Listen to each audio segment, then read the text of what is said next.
finale. 3, 2, 1, top.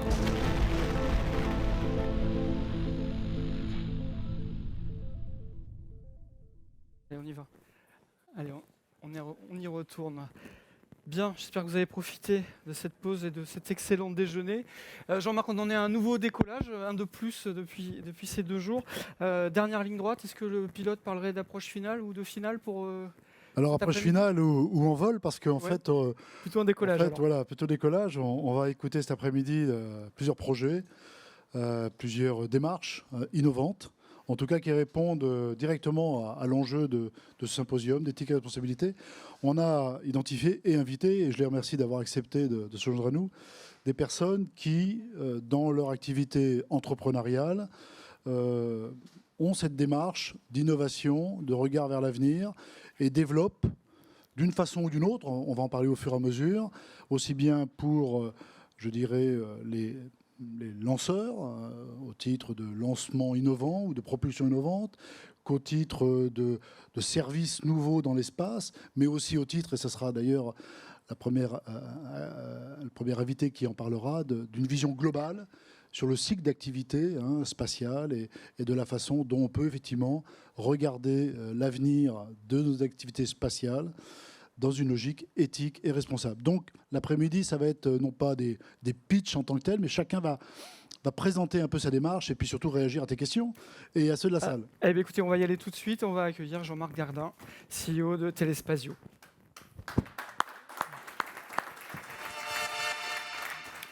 Voilà, on va attendre juste le petit jingle et vous allez arriver. Jean-Marc Gardin, venez avec moi, venez vous installer là, juste à côté. Bon, installez-vous bien parce que vous êtes avec nous pour un petit moment. Vous allez faire toute la séquence, pratiquement tout l'après-midi avec nous. Je ne vais pas vous demander de présenter Telespazio. On est dans un public qui est averti. Donc ce serait forcément perdre un peu de temps. Mais juste avant que la vidéo se lance, juste quelques mots quand même sur l'entreprise. On le disait quelques minutes avant, soit quelques chiffres, soit la situation en aval du spatial. Oui, merci. Juste quelques mots sur Telespazio. Donc, peut-être même en amont, je représente ici la Space Alliance, donc à la fois Thales Alenia Space qui fabrique les satellites et Telespazio, une fois que ces satellites sont lancés, qui les exploite et qui développe des services. Et je pense que c'est un beau sujet en ligne avec l'objet de cet après-midi. Et on va en savoir un peu plus avec la vidéo qui arrive. Je pense qu'elle est prête. Et donc il n'y a plus qu'à regarder et après on la commente.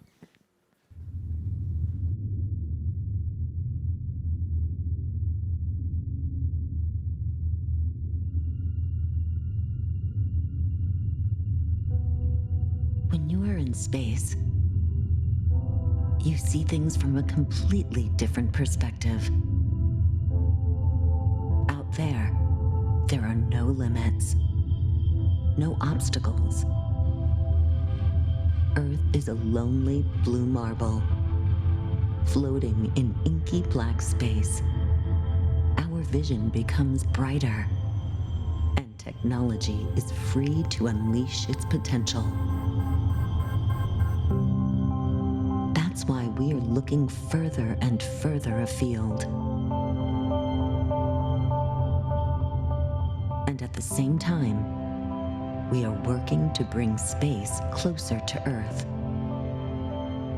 in order to create things that make life better for everyone. Here on our planet, every day, services that help humanity overcome the great challenges of our time. Solutions that help us understand our planet more clearly and make it more sustainable, more livable and safer. And also so that one day we can push our frontiers towards ever more distant worlds. Up there is no limit to what we can be on Earth. That's why for us, space is the future. Now.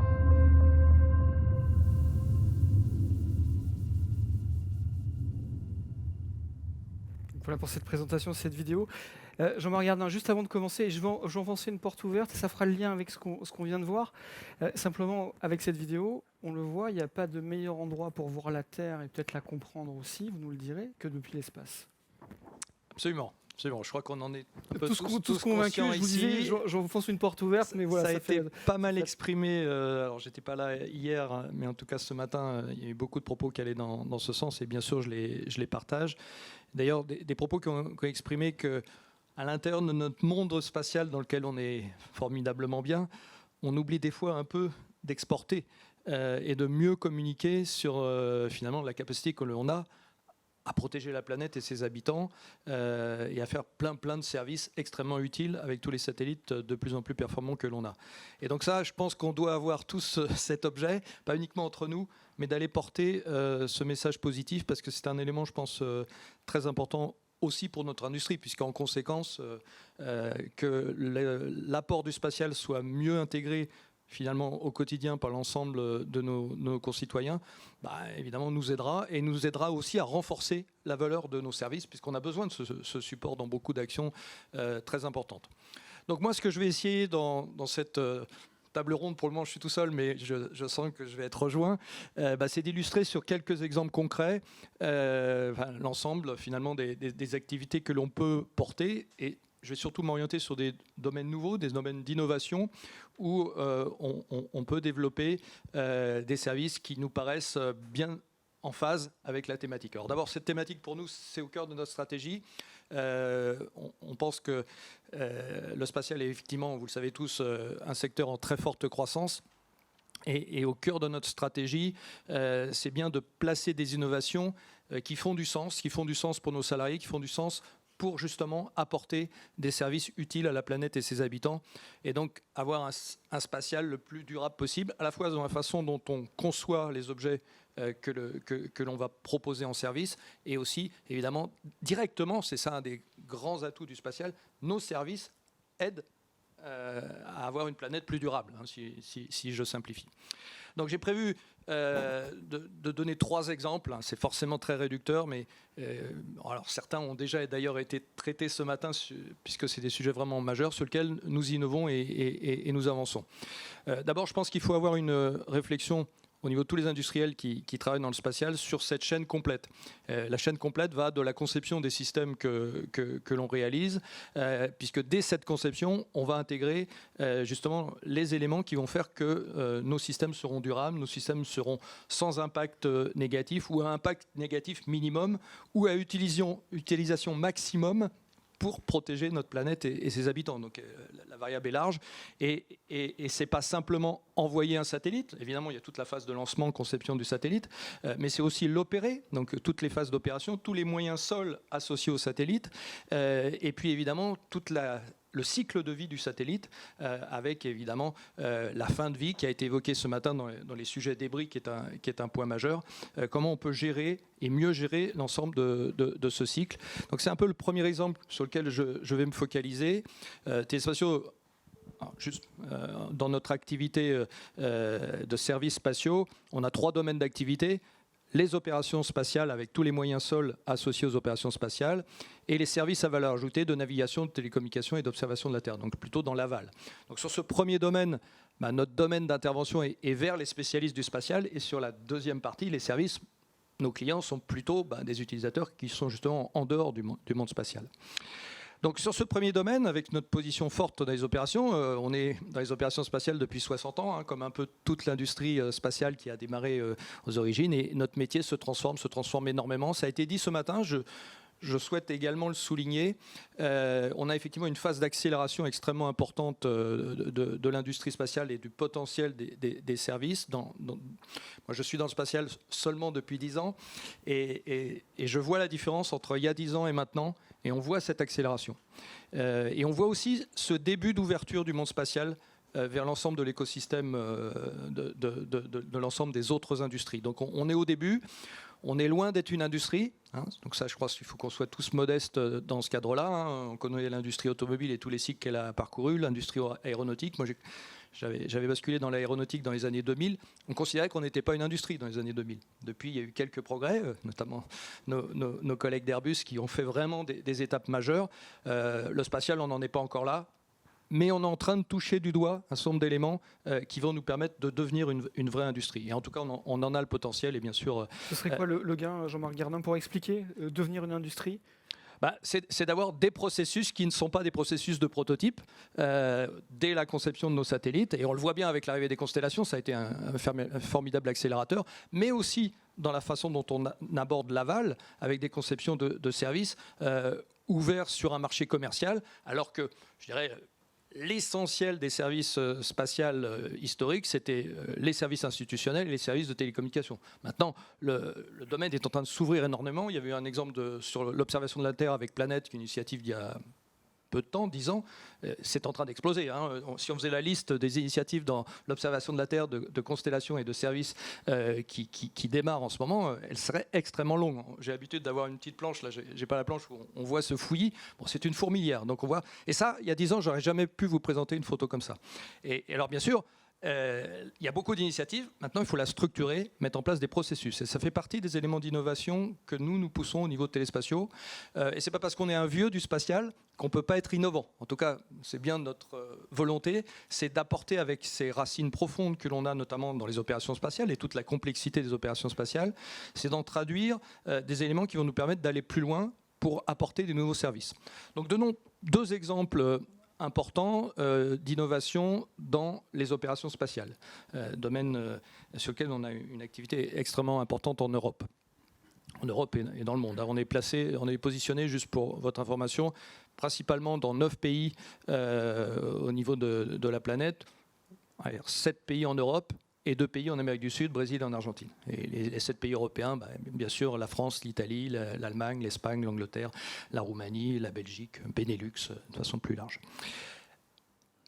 Premier exemple d'activité qui nous paraît très importante à développer au niveau industriel, et vous l'avez beaucoup évoqué sur la table ronde sur les débris, c'est une meilleure compréhension de l'espace et une meilleure compréhension de l'ensemble des objets qui tournent autour de nous.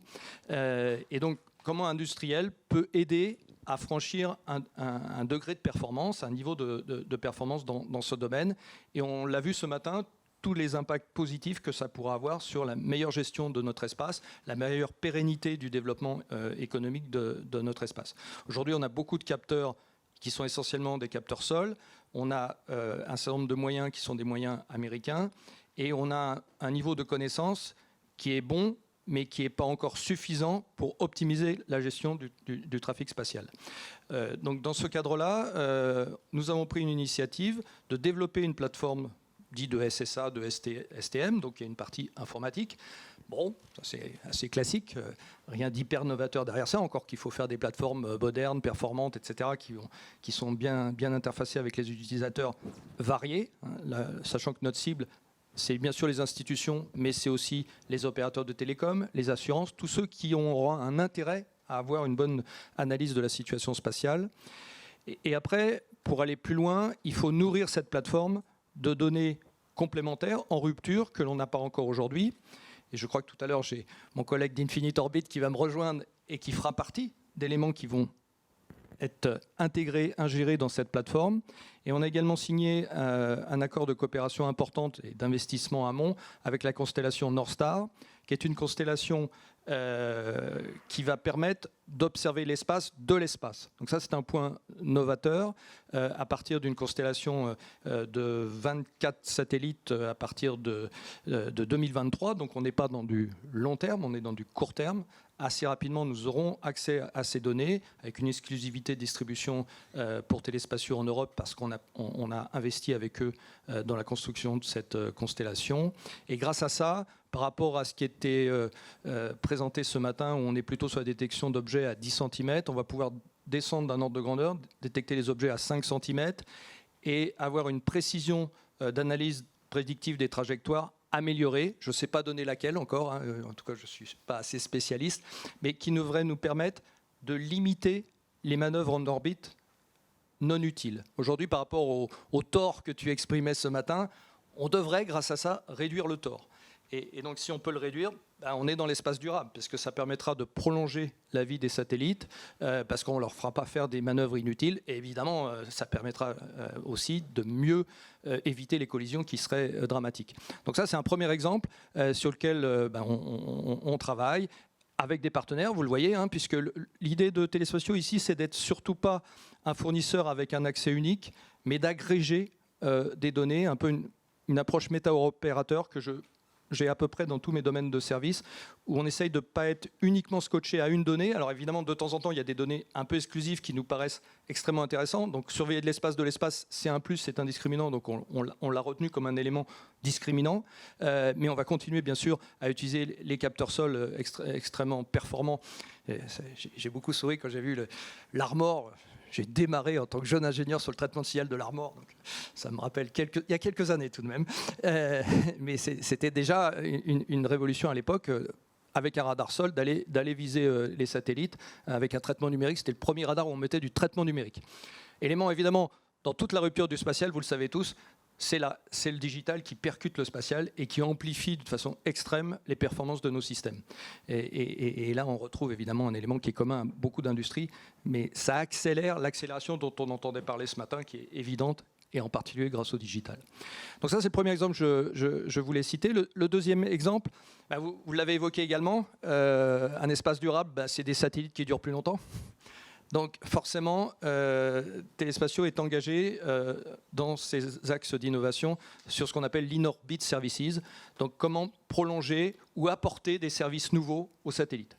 Et donc là, quand on parlait d'industrialisation de l'espace, se dire aujourd'hui qu'on fabrique un satellite et puis on le laisse mourir et puis tant pis, on voit bien qu'on n'est pas une industrie. Si demain, sur ces objets extraordinaires qui coûtent quand même relativement cher, et les coûts de lancement, les coûts de fabrication et les processus associés méritent que quand on a une possibilité de prolonger la vie de ce type de satellite ou quand on a une difficulté en fonctionnement, si on est capable de le traiter, c'est un gain important. Donc là, on travaille à plusieurs niveaux, au niveau des différents pays dans lesquels on est, où évidemment tous les pays sont intéressés sur ce sujet. En tout cas, en Europe, il y a une attention particulière sur le sujet, même si ce n'est pas toujours facile à coordonner, parce que vous sentez bien des services dans ce domaine, ça nécessite une coordination européenne, voire bien au-delà, puisqu'à la fin, la mission, le service, il est pour tous les satellites, et les satellites tournent partout autour de la Terre. Donc on travaille dans ce cadre-là. On travaille sur un programme ESA pour définir les priorités qu'on peut mettre sur les premiers services que l'on pourrait mettre en orbite.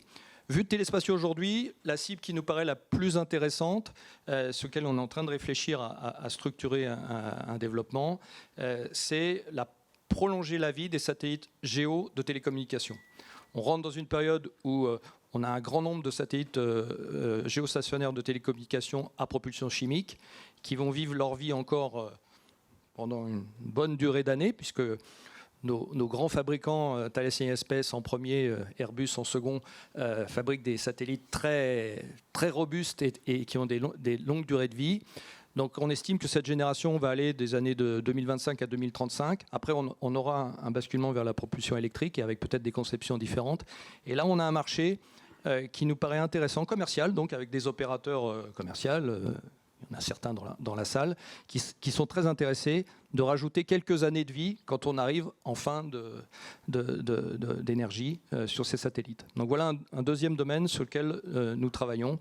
Pareil, pas tout seul, avec des partenaires, puisque c'est un système derrière tout ça. Donc on travaille avec notre grand frère Thales Space sur l'analyse de l'architecture matérielle pour réaliser ce service, les solutions sol, les expertises d'opération, parce que ce n'est pas parce que vous faites une mise à poste, qui est notre travail, je dirais, quotidien de suivi d'un satellite, que vous savez faire un docking sur un satellite, le repositionner au bon endroit, et tout ça sans le mettre en danger. Donc c'est des vrais métiers et des expertises qu'il faut développer, au-delà des technologies.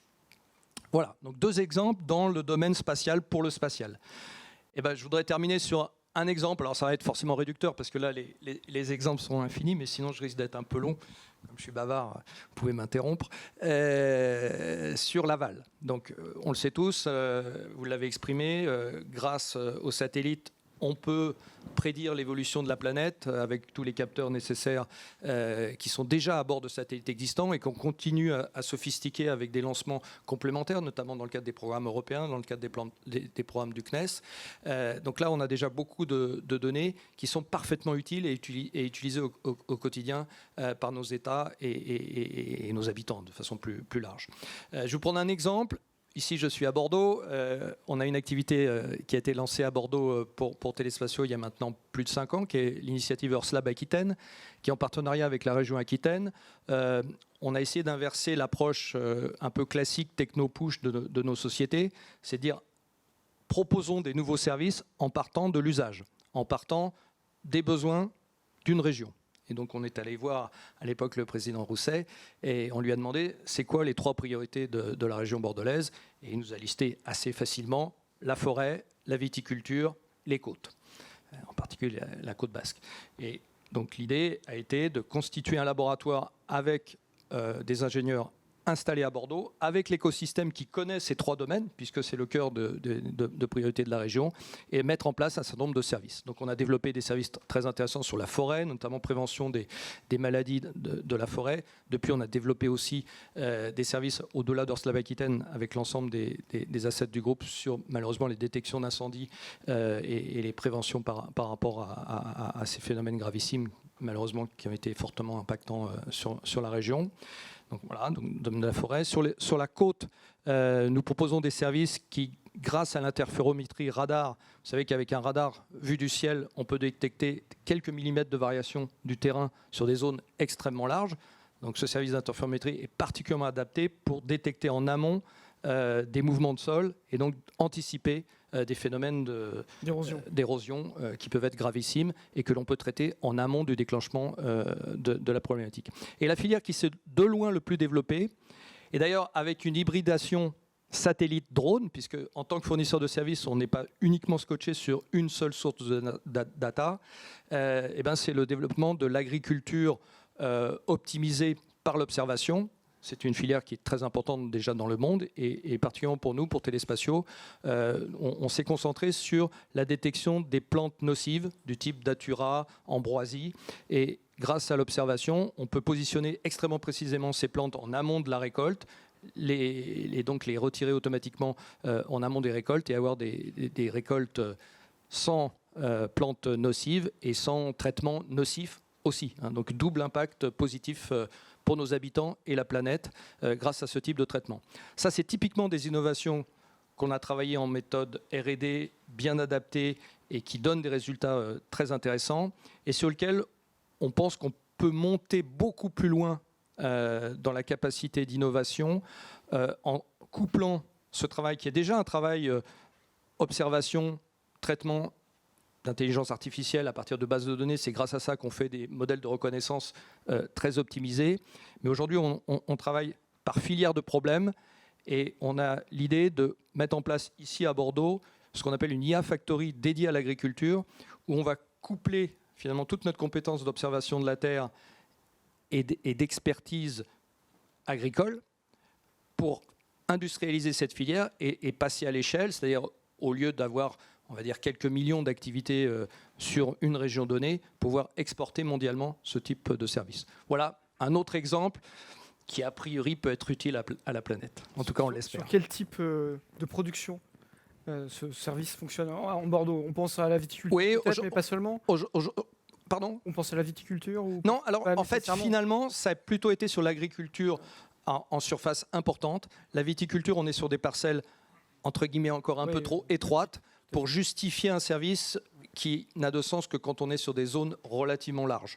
Mais on le fait marcher sur le maïs, on le fait marcher sur le quinoa, on le fait marcher sur plein de natures de plantes différentes. Et c'est ça justement qu'il faut qu'on industrialise pour qu'on arrive à avoir un service générique où on ne réapprend pas de zéro à chaque fois qu'on veut changer de typologie de service. Donc là, on peut parler un peu d'industrie, même si je suis très, très dans l'aval de l'activité, là, vous voyez. C'est clair. On va en profiter, il nous reste quelques minutes avant d'accueillir nos prochains invités, mais quelques questions de la salle, profitez-en. Jean-Marc Gardin vous écoute et va vous répondre. Allez-y, lancez-vous, il y a des micros qui vont arriver, on a quelques minutes. La sieste. Alors, vous n'osez pas, sinon moi je vais m'en charger, il n'y a pas de problème. Mais s'il y a des spécialistes dans la salle qui veulent avancer sur un sujet, allez-y.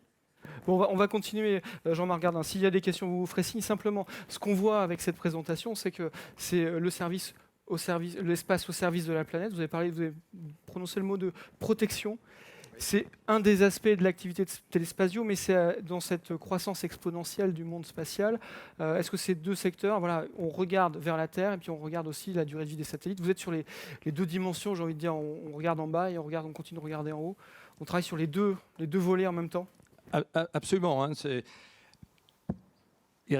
en creux, notre métier historique, qui sont les opérations spatiales classiques, du type suivre un satellite sur sa durée de vie, mettre à poste un satellite, c'est une activité qui est plutôt en décroissance. On a des satellites qui sont de plus en plus performants, qui sont de plus en plus automatisés. On a des systèmes sol qui aussi bénéficient de toutes les révolutions digitales et de l'IA associée. Donc avant, pour suivre une flotte de satellites, vous avez besoin d'équipes relativement importantes. Elles sont fortement réduites dans les années à venir avec cette automatisation. Par contre, tous les services dont je viens de vous parler, iOS, SSA, et on peut parler de tous les sujets également sur lesquels Telespazio s'inscrit, qui est lié à l'exploration.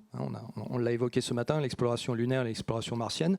On travaille actuellement dans un projet ESA important sur comment assurer la télécommunication sur la Lune générique, c'est-à-dire de ne pas avoir un système de télécom de chaque mission, mais une télécommunication qui servira à tout le monde, un peu comme aujourd'hui, vous avez plusieurs opérateurs qui sont abonnés sur le même réseau physique.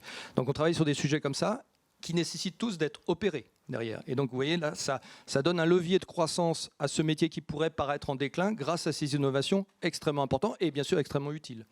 Et dans le service, effectivement, il y a une explosion des activités de service dans les années à venir. Ce n'est pas pour ça que l'économie de ces services est facile. Dans l'exemple que je vous ai donné, parce que c'est souvent une erreur qu'on fait, c'est de penser qu'une fois que le satellite est lancé, le service il va arriver tout seul et il va trouver son économie. Non, ça prend généralement plusieurs années. Des fois, les cycles sont plutôt de 3, 4, 5 ans. Vous voyez, dans l'agriculture, avant de valider un service qui fonctionne de façon garantie par rapport au client final, vous avez besoin de passer au moins 2-3 cycles annuels, puisque c'est des cycles où vous devez valider votre modèle. Et donc, vous êtes sur un temps long. Après, vous devez convaincre vos clients que la valeur ajoutée est bien là et qu'il vaut mieux qu'ils mettent leur argent sur ce type de service plutôt que de faire comme ils faisaient avant, puisque là, on est en rupture de modèle par rapport à ce qu'ils faisaient avant. Et tous les mondes, en particulier le monde agricole, avant de bouger, la viticulture, par exemple, c'est particulièrement fixe, on va dire. Voilà. Donc, oui, c'est des facteurs de croissance des deux côtés, du coup, grâce à ces innovations. Sans innovation, ça sera en décroissance. Ah, j'imagine. Finalement, on a des questions. Alors, je ne vous vois pas très bien, mais levez-vous. Est-ce que vous avez un micro ? Ça va arriver. Et présentez-vous rapidement et votre question. Oui, bonjour. Oula. Thomas Marceau, responsable RSE d'Ariane Group. Vous avez fait allusion à la notion d'analyse de cycle de vie, quelque chose qui est très très cher aussi à nos approches dans le monde des lanceurs, et je vous en remercie. Est-ce que dans cette notion d'analyse de cycle de vie, vous prenez aussi justement la phase lancement en elle-même, et est-ce que vous iriez jusqu'à choisir un prestataire de service de lancement plutôt qu'un autre, du point de vue de son impact environnemental et du point de vue de son impact sociétal au sens large ? Oui, je pense que c'est une très bonne question. Je crois qu'il faut absolument qu'on regarde ce cycle de vie global. Il y a eu une très très belle intervention ce matin qui montrait tout le sens que ça pouvait apporter à notre filière, à notre métier. Et je pense que ça doit être un élément, même pas économique, qui doit faire partie de la base de la façon dont on doit avancer si on veut garder, pour faire simple, les meilleurs ingénieurs demain dans nos entreprises ne resteront pas si on ne prend pas en compte, pas dans de la théorie PowerPoint, mais dans la réalité des réalisations que l'on fait, ce critère. Alors Telespazio n'est pas dans le lanceur, même si on a quand même 150 personnes sur la base de Kourou pour vous aider au quotidien, le CNES et Ariane, au lancement, dans la partie sol des lancements. Mais après, effectivement, on a plutôt tendance à choisir le lanceur européen pour nos besoins propres. Et donc, à vous de nous aider pour que cette filière soit cohérente de bout en bout. En tout cas, avec Thales Alenia Space, c'est un élément qui est clairement pris en compte. Ça fait partie aussi de leur stratégie. Et c'est bien l'ensemble de la filière sur lequel on doit travailler. Ce n'est pas toujours évident. Quand je discute avec mes collègues de Thales Alenia Space, qui sont assez largement leaders dans les satellites de télécom au niveau mondial, quand je leur explique qu'on va rallonger la vie des satellites de leurs clients, quelque part, c'est une perte un peu de marché, puisque renouvellement, ça veut dire nouveaux satellites, nouveaux beaux contrats. Mais en même temps, si on ne le fait pas, si on n'est pas partie de cette chaîne, quelqu'un d'autre le fera. Vous avez vu des exemples de Northrop Grumman qui a déjà des premières solutions dans ce domaine. Donc à nous d'avancer aussi, et ça fait partie de ce cycle global. Donc oui, et aidez-nous. Merci pour votre question. On va poursuivre. Jean-Marc Gardin, vous restez avec nous. On va accueillir nos 2 prochains intervenants, Jean-Philippe Dufour et Delphine Guillemin. On vous attend. Venez nous rejoindre. Je suis ouvert. Gardez le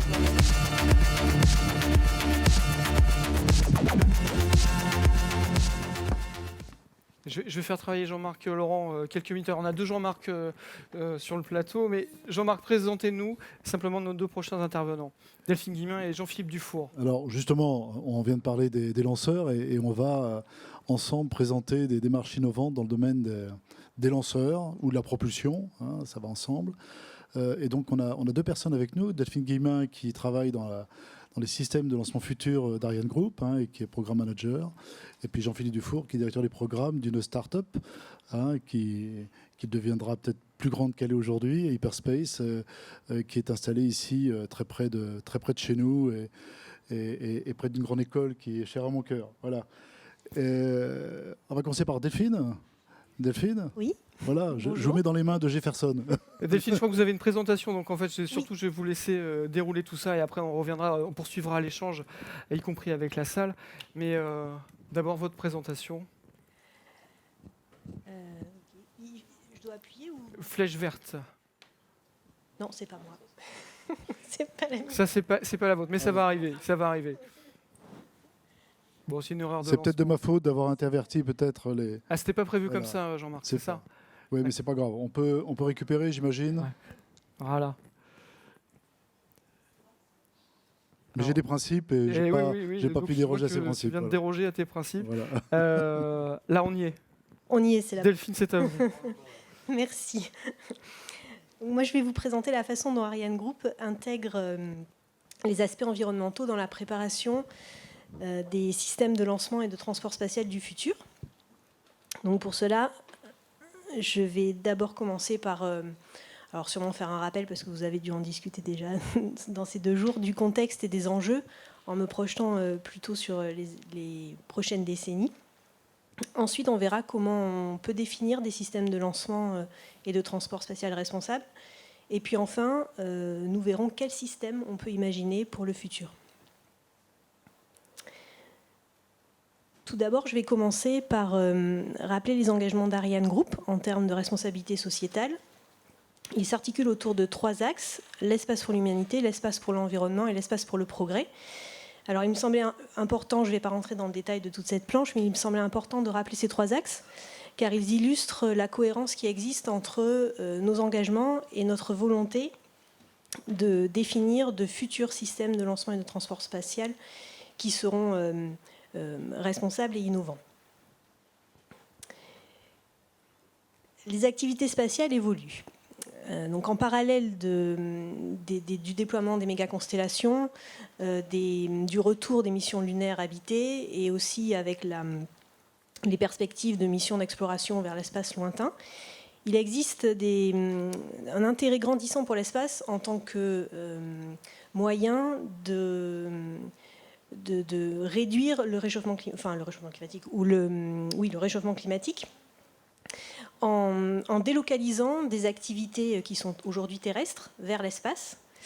Donc par exemple comme des centres de management de données qui seraient délocalisés en orbite, ou alors aussi des centrales solaires Je crois que j'ai vu des panneaux dans la salle où on mangeait.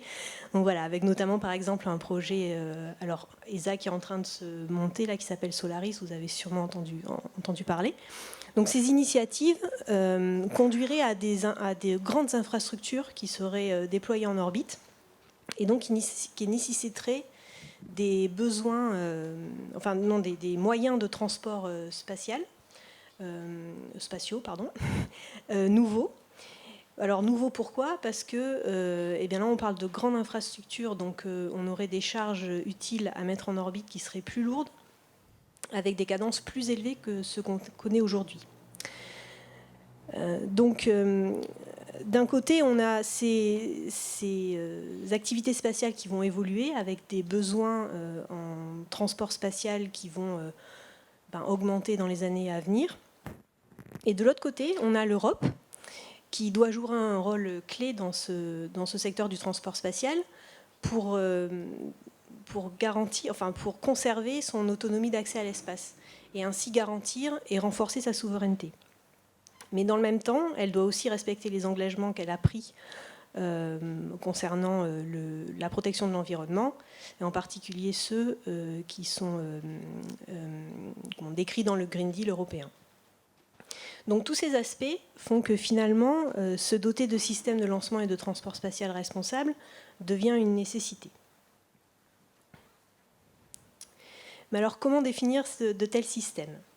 Alors pour essayer de donner des éléments de réponse, je vais m'appuyer sur une étude qui a été réalisée par Ariane Group pour le compte de l'ESA et qui consistait à investiguer ce que pourrait être un système de lancement et de transport spatial ultra vert à horizon 2030-2050. Et alors la première phase dans cette étude, ça a été de se définir un cadre pour pouvoir évaluer l'impact environnemental d'un tel système. Et la première étape pour définir ce cadre, ça a été de se donner une définition du mot vert, parce que vous voulez pas, faut toujours faire attention au greenwashing. Donc voilà. Donc dans cette étude, un système de lancement et de transport spatial vert, c'est un système qui a l'impact le plus faible possible sur l'environnement terrestre. Et tout au long de son cycle de vie, qui est une chose importante. Donc là, moi, je ne vais pas parler de débris spatiaux, parce que on s'est orienté, cette étude, c'était la volonté de cette étude, hein, c'était vraiment de s'intéresser à l'impact sur l'environnement terrestre. Alors une fois qu'on a donné cette définition, la question suivante, c'est ok, mais bon, l'impact environnemental pour un système de lancement et de transport spatial, qu'est-ce que c'est et comment peut-on le caractériser ? Donc nous avons sélectionné des indicateurs environnementaux et on leur a associé des objectifs. Alors ces indicateurs et ces objectifs, ils ont été choisis parce qu'on les a jugés critiques pour le secteur spatial, parce qu'ils étaient alignés sur la législation environnementale européenne et évidemment alignés sur les ambitions du Green Deal. Donc on en a choisi 5. Donc le premier, le changement climatique.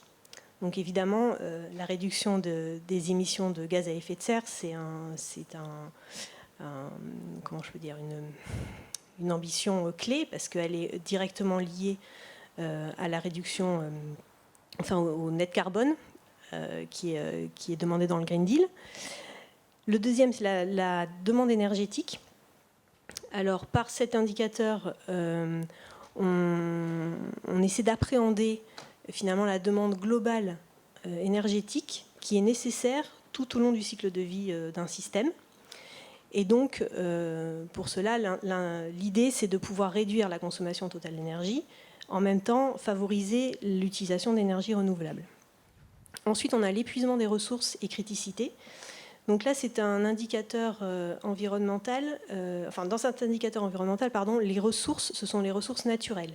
Et criticité, c'est à mettre en lien avec notre dépendance aux matériaux critiques, donc on appelle les CRM, les Critical Raw Materials.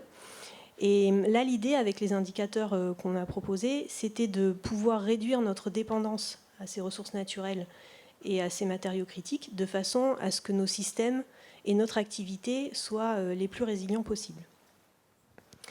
Ensuite, on a la dégradation de la couche d'ozone.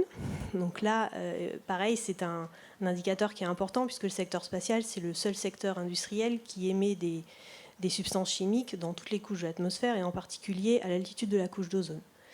Donc réduire les émissions qui impactent cette couche d'ozone est une ambition importante. Et enfin, le dernier, toxicité et pollution. Donc là, c'est directement lié à la protection des êtres humains et à la protection de la faune et de la flore. Donc une fois qu'on a défini ces indicateurs environnementaux et les objectifs qui sont associés, on va essayer de les évaluer. Pour les évaluer, on va s'aider d'un outil qui s'appelle l'ACV. Et donc cet ACV, il faut que je passe à la planche suivante. Donc cet ACV, analyse du cycle de vie, on l'utilise pour appréhender l'impact environnemental de façon quantitative. Alors comment ? Par une prise en compte globale de l'impact environnemental sur tout le cycle de vie d'un système, de son développement jusqu'à son démantèlement. Ainsi, on évite les impasses, on regarde vraiment toutes les phases de vie, et on n'isole pas une phase de vie par rapport à une autre. Et donc, ça permet aussi de mettre en évidence potentiellement des transferts d'effets d'une phase de vie à une autre. Enfin, en tout cas, donc, du coup, on a une vue globale de l'impact environnemental du système. Et ainsi, on peut aussi identifier les principaux contributeurs sur lesquels on pourrait agir. Donc, ce qui va nous permettre d'orienter des choix de design. Et donc, finalement, cet outil nous sert à évaluer, à suivre et puis à agir sur l'impact environnemental. Alors, évidemment, plus on a de données précises à chaque étape de la vie d'un système, et plus cette ACV est précise. Mais on s'est quand même rendu compte, parce que nous, dans notre étude, on était quand même très amont. On n'avait pas de design très précis quand on l'a commencé. Et donc, on s'est rendu compte que même à un état très préliminaire, on arrive quand même à dégager des pistes de réflexion qu'il faut investiguer un peu plus amont pour avancer sur cet impact environnemental et le réduire. J'ai perdu mon petit... Donc là, j'ai listé, alors évidemment, il pourrait y en avoir beaucoup plus, mais en tout cas, dans notre étude, on a mis en avant quelques sujets à explorer, que j'ai listés ici. Donc on va avoir le choix des matériaux, en général, et en particulier ceux du système de propulsion. On va avoir les cycles de production des ergols aussi, ce cycle de production est important à maîtriser parce qu'on se rend compte qu'il peut avoir un impact plutôt néfaste sur l'environnement. Donc, ce cycle de production, il est à regarder. Ensuite, on a l'utilisation de l'ALM. Alors, l'ALM, j'ai oublié de mettre l'acronyme, c'est l'impression 3D. Et de tout autre type de procédés innovants. Ensuite, l'efficacité des séquences et process de fabrication, évidemment, et la consommation de l'énergie. Donc, l'éco-conception peut nous aider à travailler tous ces sujets et à faire des choix de design qui soient les plus intéressants possibles. En revanche, l'éco-conception, donc, même si elle est nécessaire à l'amélioration de l'impact environnemental, elle doit aussi être soutenue par des objectifs de décarbonation des secteurs clés. Secteurs clés sur lesquels nous, en tant qu'acteurs du monde spatial, on n'a pas forcément les moyens d'agir. Donc, par exemple, comme le secteur de l'énergie, pour citer celui-ci.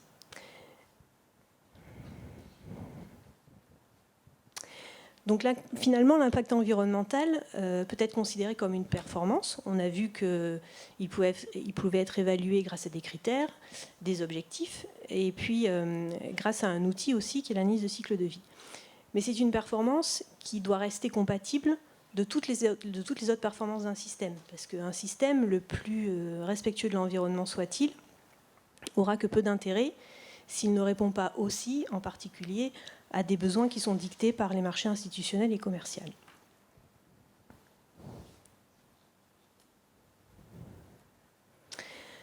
Pour clore cette présentation, je vais vous présenter la vision du transport spatial du futur qui a été proposée par Ariane Group et ses partenaires à l'Agence spatiale européenne dans le cadre d'une initiative qui s'appelait NEST, NEST, c'était une étude qui consistait à imaginer ce que pourrait être les systèmes de transport, un système de lancement et de transport spatial européen à horizon 2030-2050.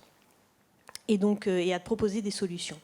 Et donc, ces solutions ont été pensées pour répondre aux enjeux du futur. Donc, en particulier, je peux les rappeler, donc les besoins du marché, l'évolution du marché, la souveraineté de l'Europe vis-à-vis de son accès à l'espace, son autonomie d'accès à l'espace, et puis, évidemment, ses engagements en termes de protection de l'environnement. Alors, je vais commencer d'abord par l'accès à l'espace. Alors aujourd'hui, le transport de la Terre à l'espace se fait suivant une approche directe, point à point. C'est-à-dire qu'on a des missions spécifiques avec des lanceurs qui sont adaptés aux charges utiles qu'ils transportent et puis adaptés à la destination qu'ils doivent atteindre. Nous, ce qu'on a proposé dans cette vision du futur, c'est une logique différente qui serait une approche en réseau, un peu sur le principe des hubs du transport aérien. C'est-à-dire qu'on imagine que les lanceurs desservent 2 orbites privilégiées, une orbite terrestre basse, Léo, et puis une orbite nouvelle qui se situerait au-delà des ceintures de Van Allen et qu'on appelle parking orbit. Et à partir de ces orbites, on aurait des véhicules spatiaux qui prendraient le relais pour atteindre les destinations finales.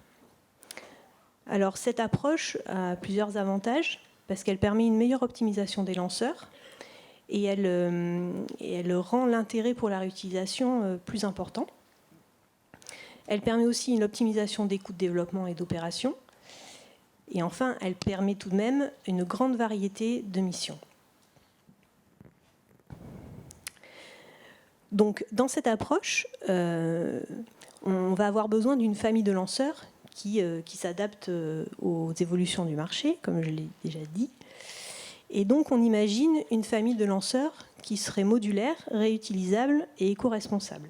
Donc, cette famille serait basée sur des briques technologiques communes, telles que le moteur Prometheus, et des technologies qui sont développées dans le cadre du programme Thémis. Donc, j'y reviendrai un petit peu après. Et on imagine dans cette famille 4 lanceurs, un mini, un moyen, un lourd, qui sont chacun une version agrandie du précédent, et une version d'un lanceur super lourd qui serait finalement le lanceur lourd auquel on ajouterait des boosters liquides communs avec le premier étage du mini-lanceur. Donc si je reviens sur les deux programmes en cours, donc ce sont des programmes qui sont en cours de développement, Prometheus et Thémis. Prometheus, donc les 2 programmes sont des programmes ESA dans lesquels Ariane Group est maître d'œuvre. Le programme Thémis, c'est un programme d'un moteur réutilisable, alors utilisant aujourd'hui du biométhane. Le premier essai est prévu cette année, avant la fin de l'année. Et le projet Thémis, c'est un programme de démonstrateur d'un premier étage réutilisable qui utilise Prometheus. Donc on voit là les briques technologiques qui sont utilisées. Et donc disons que c'est le premier pas pour l'Europe vers la réutilisation. Voilà, j'en ai fini avec ma présentation. Je vous remercie. Merci Delphine. Je vous propose qu'on enchaîne tout de suite, comme ça on fera les questions groupées pour tout le monde, et après je ferai réagir Jean-Marc Gardin sur ces deux sujets différents. Allez-y. Merci beaucoup. D'abord, un petit mot pour dire que je suis vraiment ravi d'avoir l'occasion de présenter Hyperspace et sa démarche environnementale. Vraiment la vision qui était à l'origine de la création de la société par ses fondateurs, c'est de contribuer à rendre l'espace plus soutenable, à la fois dans sa dimension économique et dans sa dimension environnementale. Parce que les fondateurs partagent, je pense, une conviction qui est largement celle de l'Assemblée, que l'espace c'est une composante clé de notre avenir pour répondre à un certain nombre de challenges que l'on connaît aujourd'hui. Et donc voilà, cette dimension environnementale d'Hyperspace, elle est vraiment très, très importante pour la société. Par contre, je n'aurais pas la prétention d'estimer que vous connaissez tous Hyperspace, sa vie, son œuvre. Donc je vais commencer par passer sur les 3 premières parties de ma présentation. Je vais essayer d'être un peu rapide sur ces parties-là pour vous donner une idée de la société, de ce qu'on fait, de notre projet et du sens qu'on lui donne. Et puis je vais essayer de garder un peu plus de temps là, pour vous présenter notre approche environnementale dans la 4e partie. Bon, approche dont vous verrez, alors, plus modeste que celle d'Ariane Group, parce qu'avec les moyens d'une start-up, mais pas incohérente avec ce qu'on vient d'entendre. Alors, la thèse à l'origine de la création de la société, outre l'aspiration que j'ai déjà mentionnée, c'est les besoins des opérateurs de satellites, en tout cas le type de satellite qu'on peut lancer avec un micro-lanceur. Bon, alors, évidemment des coûts compétitifs, dans le cadre d'un service tout de même premium, ce qui fait le sens de s'adresser à un micro-lanceur qui est capable de délivrer un satellite sur une orbite donnée à un moment donné, plutôt qu'attendre entre guillemets l'autobus que peut constituer un lanceur plus lourd. Et puis de la dispo et de la flexibilité. Et aujourd'hui, qu'est-ce qu'on voit dans le domaine des micro-lanceurs, hein? Bon, enfin, quand on dit What must Rocketman do sur cette slide, il faut comprendre des micro-lanceurs. L'extrême majorité, la quasi-totalité des micro-lanceurs existants au monde ou en développement sont basés sur de la propulsion liquide, qui est très complexe, notamment nécessitant des turbopompes. Et pour réduire cette complexité, l'utilisation de l'impression métallique 3D. Et ça, c'est un modèle qui nous semble en tension avec les deux objectifs recherchés par ceux qui veulent lancer des satellites mentionnés précédemment, puisque, bon, qui dit complexe dit cher, et puis l'impression 3D est un procédé de fabrication assez lent. Et donc ne va pas dans le sens d'une disponibilité forte des lanceurs, au vu de leur délai de production. Alors, nous, face à ça, la société elle est vraiment fondée sur une technologie différenciante, basée sur la simplicité. Avec une technologie, en l'occurrence de propulsion, puisque la propulsion, c'est ce qui nous semble être le driver essentiel des éléments les plus importants pour un lanceur, son impact environnemental, sa flexibilité, sa fiabilité, la capacité à passer à l'échelle, et puis les aspects économiques aussi bien récurrents que non récurrents. Or, aujourd'hui, bon, je ne vais pas vous expliquer en détail les avantages et inconvénients respectifs des deux filières de propulsion classiquement utilisées pour le spatial, que sont la propulsion liquide et la propulsion solide, enfin, qui sont diamétralement opposées. Et on a une troisième voie possible, hein, qui est la propulsion hybride, donc avec du carburant solide et de l'oxydant liquide, qui aujourd'hui souffre d'un verrou technologique qui l'empêche de passer à l'échelle, donc d'être applicable à des applications de moteurs de grande dimension pour l'accès à l'orbite. Le différenciant de la société, son innovation, c'est le développement d'une architecture de propulsion hybride qui permet de lever ce verrou et donc de combiner les avantages de performance de la propulsion liquide avec le côté simple, robuste, facile à mettre en œuvre et économique de la propulsion solide, et surtout avec un volet également environnemental qui nous semble très intéressant, je vais y venir. Alors, en deux mots, sans rentrer dans trop de détails techniques, en quoi consiste notre innovation par rapport à la propulsion hybride classique telle que connue depuis des décennies déjà. Donc ça, vous voyez sur cette diapo une architecture de propulseur hybride classique, donc avec un réservoir d'oxydant au-dessus d'une chambre de combustion, et on trouve dans la chambre de combustion, le long de la virole extérieure, un bloc de carburant. Donc cette architecture marche très très bien pour des petits lanceurs, des fusées sondes. Il y a beaucoup de clubs étudiants qui font des fusées aussi avec de la propulsion hybride. Par contre, quand les moteurs grossissent, il y a trois phénomènes, pour essayer de simplifier un peu, qui font que les performances s'effondrent. Le premier phénomène, c'est que donc quand le moteur grossit, on a la chambre de combustion qui grossit, les parois de carburant qui s'épaississent, et un besoin de vaporiser du carburant dans la chambre de combustion pour entretenir la combustion, qui va croissant. Et on atteint rapidement les limites de ce qu'on appelle la vitesse de réaction, donc la vitesse à laquelle le carburant vient se vaporiser depuis le bloc de carburant dans la chambre de combustion.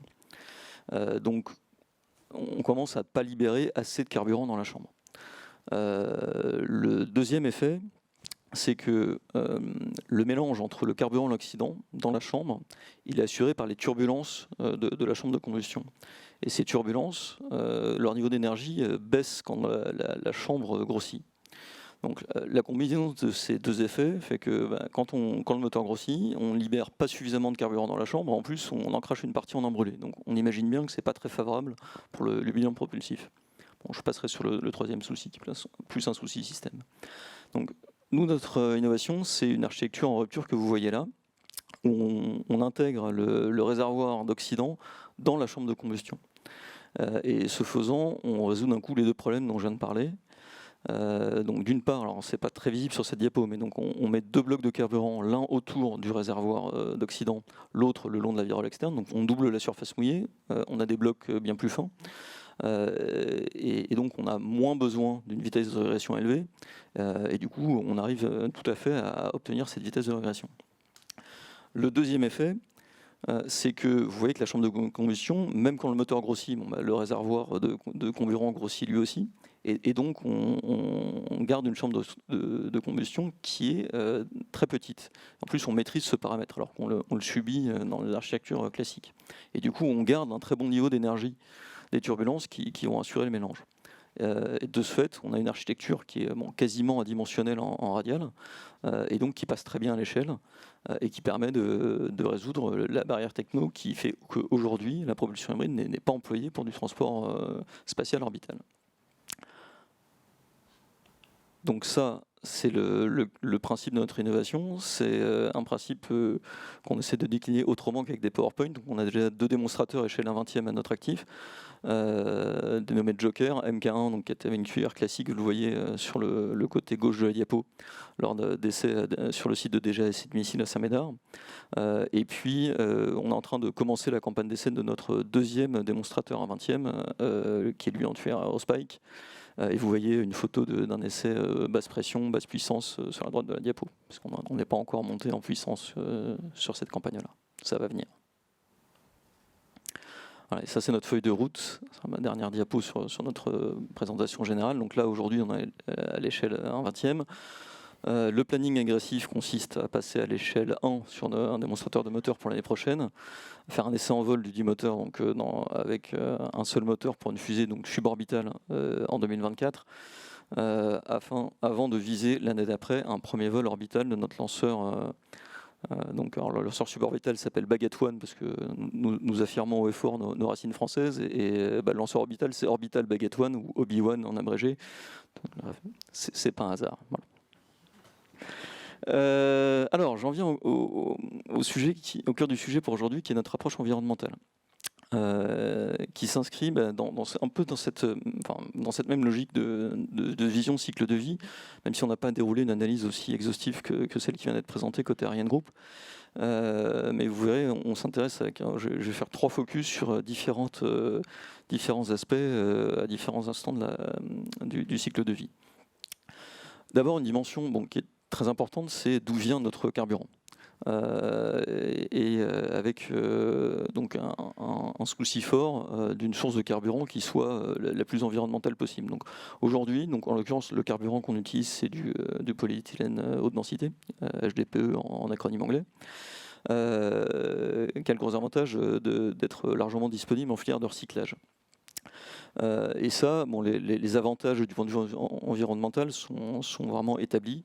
Alors j'ai amené, là je vais tricher et prendre mon pense-bête, quelques chiffres qui viennent de l'ADEME et du syndicat des producteurs de matières plastiques recyclées pour illustrer l'impact, l'intérêt environnemental sur 3 des 5 critères qui ont été cités tout à l'heure. Donc d'abord, côté réchauffement climatique équivalent CO2, donc sur les filières d'HDPE recyclées, alors selon les types de procédés, on a un gain entre 75 et 80% d'équivalent CO2 par rapport à du HDPE vierge. Côté consommation d'énergie non renouvelable, on est autour de 25% de gains. Et puis côté consommation d'eau, pour ne retenir que ces 3 exemples, on est autour de 50% de gains, entre 43 et 53 selon les filières. Voilà, donc là on est sur un gain qui nous paraît vraiment établi. Une piste aujourd'hui, on n'a pas de décision en clair encore prise en ce sens parce qu'on estime que ce n'est pas un sujet qui est mature, c'est passer sur du HDPE biosourcé. Là, on manque encore un peu de recul et puis de filières établies, en particulier issues de matières premières qui ne soient pas en concurrence avec des filières agricoles destinées à l'alimentation. Donc voilà, c'est en fonction de comment la situation évoluera sur le HDPE biosourcé, c'est une perspective qu'on le regardera. Alors deuxième aspect, et là vous allez croire que j'en veux à l'impression 3D métal, mais c'est sur nos procédés de fabrication pour les pièces métalliques de notre moteur. Un des gros avantages de notre technologie, c'est qu'elle est simple, je le disais tout à l'heure, donc un petit nombre de pièces, pas de turbopompe parce que le réservoir est pressurisé. Et du coup, on n'a absolument pas besoin de recourir à l'impression métal 3D qui est nécessaire pour des pièces, enfin qui peut s'avérer nécessaire et pertinente pour des pièces bien plus complexes. Donc à la place, on se repose sur des procédés de production de nos pièces métalliques tout à fait classiques. Et ça a une empreinte carbone a priori de l'ordre de 10 fois inférieure. Les procédés classiques par rapport à l'impression 3D métal, alors c'est évidemment pas nous qui le disons parce qu'on n'a pas d'expertise précise de la question. On se repose pour ça sur une étude qui a été établie par l'université de Delft et un syndicat à vocation mondiale alors, ça s'appelle de producteurs d'impression 3D, donc l'Additive Manufacturing Green Trade Association. Voilà. Donc c'est un rapport qui a été établi en 2020 sur l'état de l'art dans la bibliographie en particulier, des impacts environnementaux de l'impression 3D métal.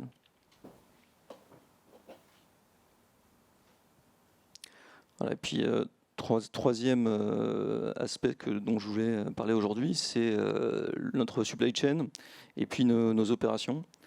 Donc d'abord la supply chain, clairement on a un choix délibéré de privilégier des chaînes d'approvisionnement courtes. Et donc un des boulots qu'on est en train de faire en ce moment, c'est sourcer des partenaires le plus proche possible. Alors, pour ça, on a l'avantage d'être dans la région bordelaise, de profiter d'un tissu assez intéressant. Pour pouvoir trouver des partenaires au plus proche possible sur lesquels s'appuyer, en particulier pour la production des pièces qu'on ne va pas produire en interne. Et puis de façon générale, même si c'est certainement pas du même ordre de grandeur que les enjeux liés au lanceur et au lancement lui-même, mais on a une vraie préoccupation d'être sobre dans nos opérations au quotidien.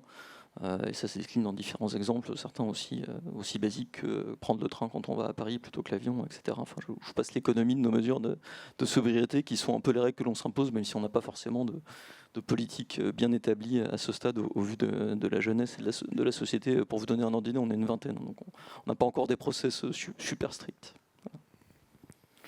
J'en ai fini. Merci pour la présentation de notre approche. Il nous reste quelques minutes, je voudrais qu'on enchaîne, mais Jean-Marc Gardin, je voudrais votre regard, parce qu'on a vu deux projets différents, mais une finalité identique, c'est cette recherche. Alors on parle d'éco-construction, on parle de priorité, on parle d'écologie, mais toujours rechercher un produit meilleur. Comment vous le voyez, vous ? Déjà, bravo pour l'innovation, bravo pour l'analyse de quantification que vous avez proposée, parce que en tant qu'ingénieur, si on ne mesure pas, on dit n'importe quoi, donc il faut commencer par mesurer, et ça paraît important. Je pense par rapport aux réflexions qu'on avait ce matin sur l'image du spatial vis-à-vis de l'ensemble de nos citoyens, le lanceur joue un rôle extrêmement important. Donc toute action qui pourra démontrer qu'il y a un effort particulier qui est fait sur la partie la plus visible finalement de l'impact potentiellement négatif du spatial avec une optimisation, je pense que c'est extrêmement important. Alors évidemment, après, si je prends ma casquette client, parce que de temps en temps je peux être client, mais aussi partenaire, parce que, comme vous l'avez dit, c'est très important de vous spécialiser dans votre cœur de métier. Vous allez faire des discriminants, là je pense pour la présentation d'Hyperspace. On peut vous apporter des compléments de compétences sur la partie opération, par exemple, que j'évoquais tout à l'heure, et évidemment avec plaisir, et c'est une approche, je pense, de coopération dans notre écosystème spatial qui fait qu'on peut aller plus vite au résultat. Donc ça, c'est un point important. En tant que client, évidemment, les choix doivent être quand même conduits, et vous l'avez dit, avec l'optimisation économique à la fin du coût du lancement, parce que sinon, ça peut auto-bloquer un très beau projet. Et puis on sait qu'on a un petit concurrent en face de l'autre côté de l'Atlantique, qui n'est peut-être pas passé par toutes les démarches que vous avez listées, et qui est quand même une référence sur laquelle il faut faire mieux. Donc, voilà. Mais à l'arrivée, est-ce que Jean-Philippe Dufour, ça peut vous faire gagner des gains justement de productivité, des gains économiques, cette démarche-là, à l'arrivée, ça peut être bénéfique parce qu'on peut le voir sous l'angle de la contrainte. On va essayer de trouver des matériaux bouilleux-sourcés, etc., d'aller un peu plus dans le détail. Ça va coûter plus cher, ce que disait potentiellement Jean-Marc Gardin, mais est-ce qu'à l'arrivée, on peut être gagnant aussi sur le front économique, au-delà de l'affichage et de la volonté ? Oui, bien sûr. Enfin, d'abord, la sobriété, elle a évidemment des avantages à la fois économiques et environnementaux évidents. Donc, de toute façon, tout ce qui va dans le sens de la sobriété, c'est gagnant sur les deux fronts. Et après, en effet, il faut qu'on a un impératif de viabilité économique, et donc il y a toujours des trade-offs à faire. Mais typiquement, le surcoût de faire appel à une filière recyclée pour le carburant, c'est par rapport au coût global du lanceur, ça paye très largement sa place. Un mot, Jean-Marc Gardin, sur les micro-lanceurs, on en a parlé très peu. Ça a traversé nos débats. Oui. Là, on vient d'en dire quelques mots, mais ce serait bien qu'on ait un petit éclairage de votre côté. Je ne suis pas forcément le Non, mieux mais- placé pour l'exprimer, puisque vous l'avez vu, je suis plutôt dans l'aval. Mais en tout cas, c'est un élément qui est extrêmement important pour nous dans les nouveaux domaines que Téléspatiaux souhaite développer. On a effectivement intégré cette filière mini-lanceur, notamment pour apporter, ce que j'exprimais juste avant, un apport générique sur nos compétences sur les opérations spatiales et finalement permettre aux sociétés qui se spécialisent sur le lanceur de leur apporter l'ensemble de l'écosystème qui leur permettra d'être plus efficaces sur, à la fin, un service complet de bout en bout. Parce que le but d'un micro-lanceur, c'est pas de faire une fusée, mais c'est d'assurer un service où un objet est positionné à un endroit précis tel que vous l'avez exprimé. Et là-dedans, il y a besoin d'activités comme maîtriser la télémesure, maîtriser des éléments de télécommunication, maîtriser de la planification, des radars. Et ça, c'est extrêmement utile autour de l'écosystème des mini-lanceurs. Donc Téléspatiaux essaye de s'associer à l'ensemble de cette dynamique extrêmement forte en France et en Europe, puisque là on le constate dans tous les pays où on est implanté, on a un grand nombre d'initiatives et donc c'est je pense important pour la dynamique de notre industrie, où les objets, vous l'avez vu, on a besoin de très gros objets, mais aussi on a besoin d'objets plus petits avec des filières dédiées, et ça permettra d'augmenter les services de demain. Merci pour cette précision. On va poursuivre nos échanges, Jean-Marc Laurent, avec de nouveaux invités. On va libérer Delphine Guillemin et Jean-Philippe Dufour, pardon. Et Merci. On va accueillir, vous pouvez les applaudir, bien sûr. Et on accueille Adèle Hadoud et Jean-François Fenech. S'il vous plaît, rejoignez-nous.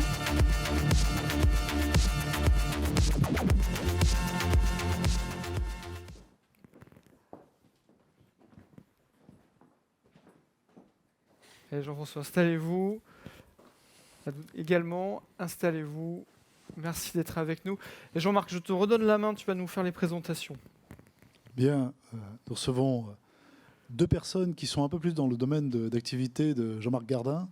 Et d'ailleurs, je crois qu'ils coopèrent tous ensemble, en tout cas au moins en bilatéral, qui sont, et j'en ai parlé plusieurs fois durant ces 2 jours, et qui représentent une activité émergente, alors peut-être pas pour Téléspatiaux, mais dont on peut imaginer que le développement croissant et important dans les années et décennies à venir va créer, ce que je disais hier, je crois, une nouvelle économie du spatial, l'économie des services en orbite.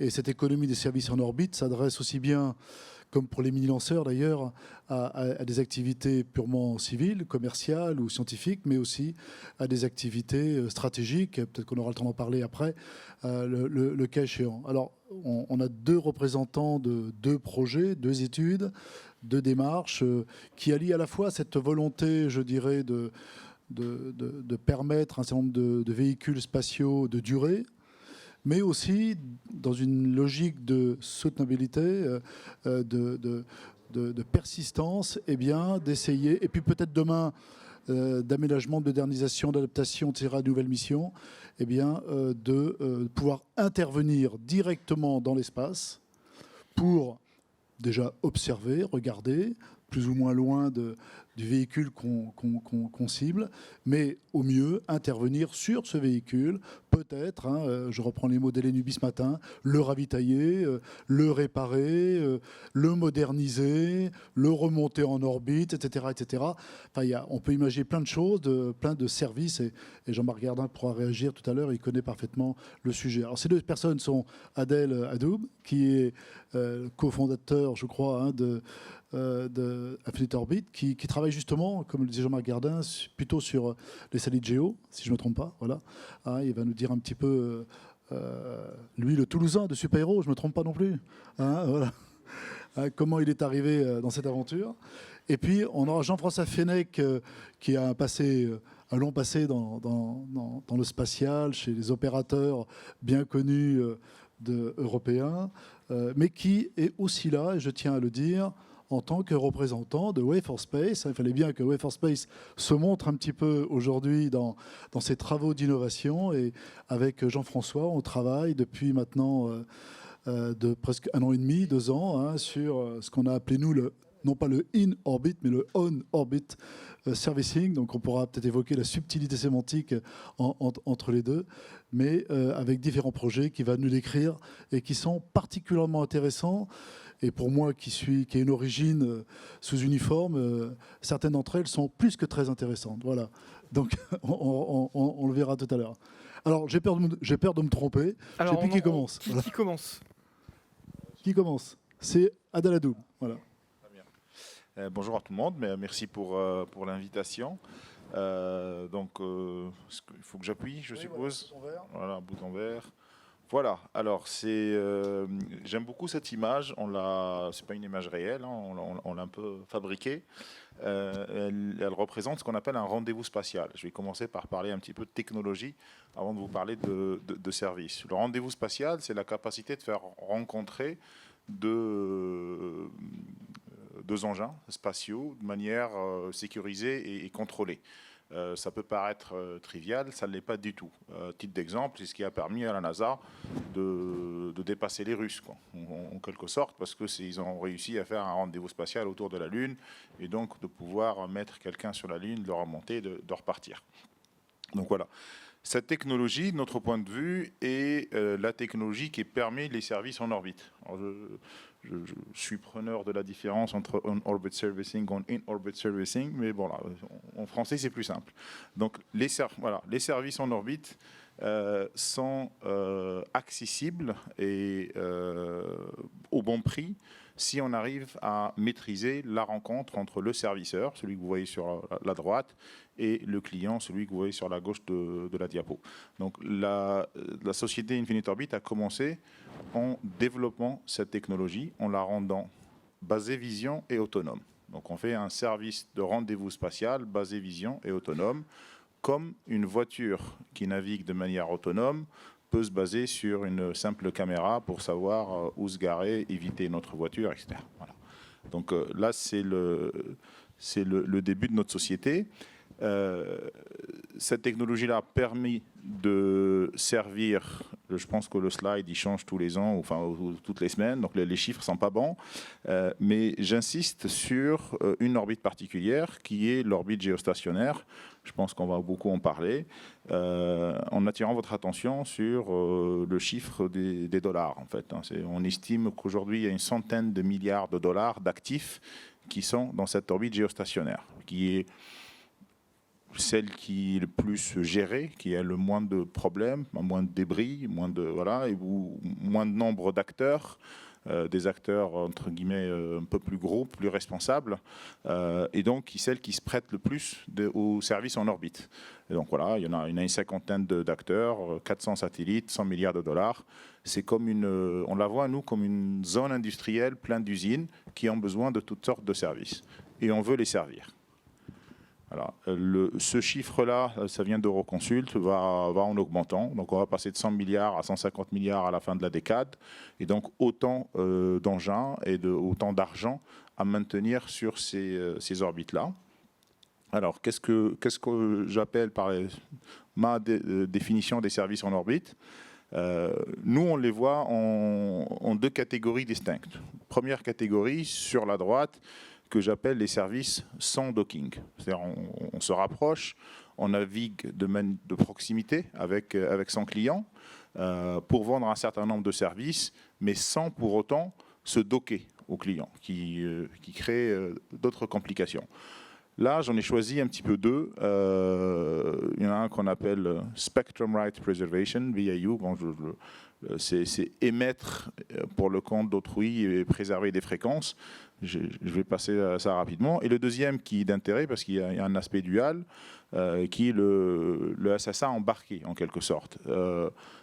Pouvoir se rapprocher d'un actif permet de décrire l'actif spatial, ce qui se passe autour de l'actif spatial, ce qui sort de l'actif spatial, etc.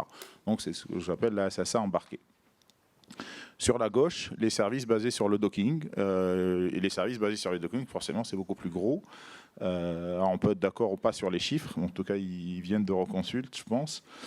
Donc ça va à peu près ce qu'ils font. Le premier sous-marché qui est basé sur le docking, c'est l'extension de vie. Donc les actifs en géo sont des actifs chers qui sont faits pour durer longtemps, qui ont 3 facteurs de fin de vie, où il n'y a plus de marché, ou alors l'électronique qui casse, ou alors il n'y a plus de fuel. Ce qui est une notion très physique, très simple, et c'est celle qui arrive souvent en premier. Donc 90% des cas, la fin de vie d'un satellite en orbite géostationnaire, c'est quand il n'y a plus de fuel. Or, si on a la capacité d'aller s'amarrer à ce satellite et de le naviguer, ou encore, et dans un deuxième temps, le refueler, lui mettre du fuel dedans, on peut faire en sorte que l'électronique qui durera encore et que le marché qui durera encore. Et donc, c'est effectivement une alternative avec un côté sustainability un petit peu dans le spatial. Puis, il y en a certainement d'autres, des services en orbite qui viendront petit à petit. Alors, pour répondre à ces deux marchés, nous, on a deux solutions. Une première solution qu'on appelle OrbitGuard. Alors, tout est anglais chez nous. La société s'est d'abord créée aux États-Unis avant de s'installer à Toulouse. Et puis, nos clients, c'est le monde. Donc, voilà, les opérateurs géo, 97% sont ailleurs qu'en France. Et donc, voilà, première solution qui s'appelle OrbitGuard. On en a 2 qui sont en fabrication. Un qui part dans 2 mois, qui sont des petits satellites qui partent en géo, qui savent faire du rendez-vous et qui vont être utilisés à faire du BIU et de la SSA, comme j'ai dit avant. Une deuxième solution un peu moins mature, on vise fin 2024, début 2025. Et là, c'est pour faire du docking et donc l'extension de vie. Voilà, une photo sur OrbitGuard 1. Elle date de la semaine dernière. Elle n'est pas très jolie, mais voilà, c'est notre fierté. On travaille depuis 4 ans.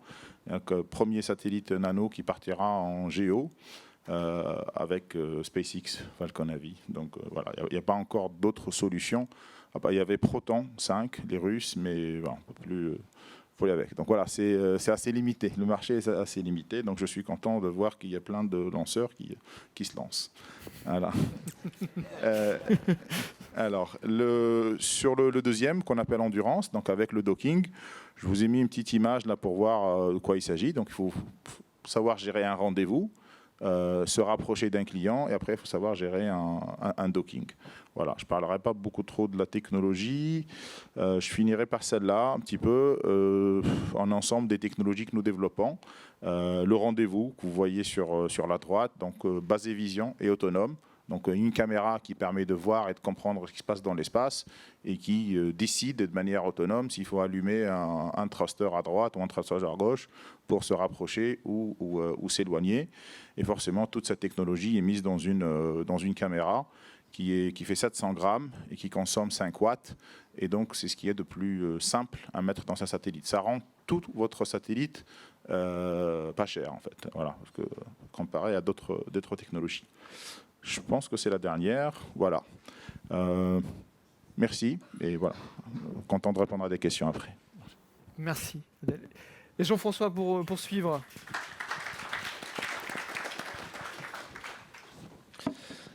Merci beaucoup. Donc, je vais essayer de ne pas trop répéter ce que tu viens de dire, parce que je trouve que quasiment on va parler exactement de la même chose. Bon, ça va faire un peu redite, mais on va essayer de l'aborder sous un autre angle. Voilà, parce que ça veut bien marcher. Hop, je suis allé un peu trop loin. Voilà, c'est super, super. Oui, donc effectivement, avec Way4 Space, nous avons examiné un certain nombre de projets d'innovation qui pourraient amener à développer des services nouveaux dans l'espace.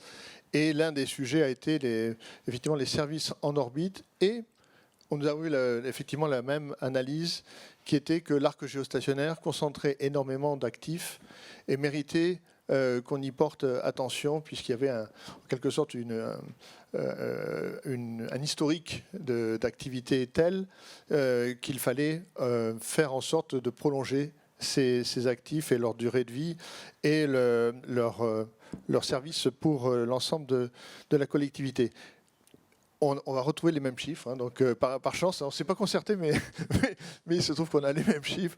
Donc 400 satellites géostationnaires, enfin SATCOM, disons, sur l'arc géostationnaire, avec une valeur cumulée effectivement de l'ordre à 80 à 100 milliards d'euros.